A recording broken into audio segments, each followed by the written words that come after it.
Good day, ngayon nga ating ibigay ang game schedule na magaganap sa March 7, 2026 at syempre saan magaganap o venue, saan mapapanood at anong oras.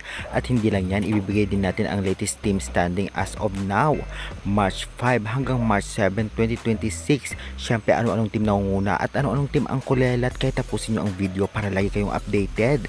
And before that guys, please naman nakikiusap ako, huwag nyo kalimutan mag-like, comment, and subscribe, and pa-hit notification bell for more PBL, UAAP volleyball updates dito sa Pilipinas. Maraming salamat sa support. Guys, isang subscribe, like, and share lang. Masayang masaya na ako and God bless na lang sa iyo. At syempre, avail na kayo ng ating mga product dyan sa baba. Mga sports shoes, sports bag. Syempre, may kasambolan, napakaganda at original. At syempre, creamline or chocomucho t-shirt. Avail na kayo guys. Kahit hindi yan items ko ang piliin nyo, gamitin nyo naman ang aking link. Nakatulong na kayo sa akin kahit 5 pesos na talagang commission. Thank you very much again.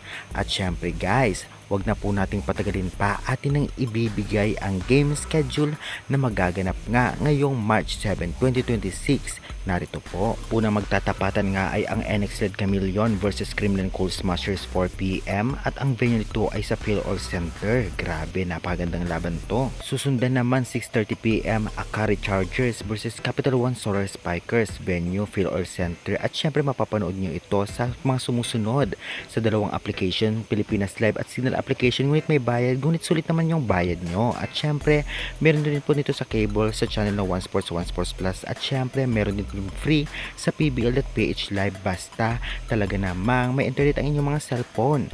At ngayon naman guys, ibigay natin ang latest team standing as of now, March 5 to March 7, 2026. Ano-anong team ang nangunguna? Syempre narito po.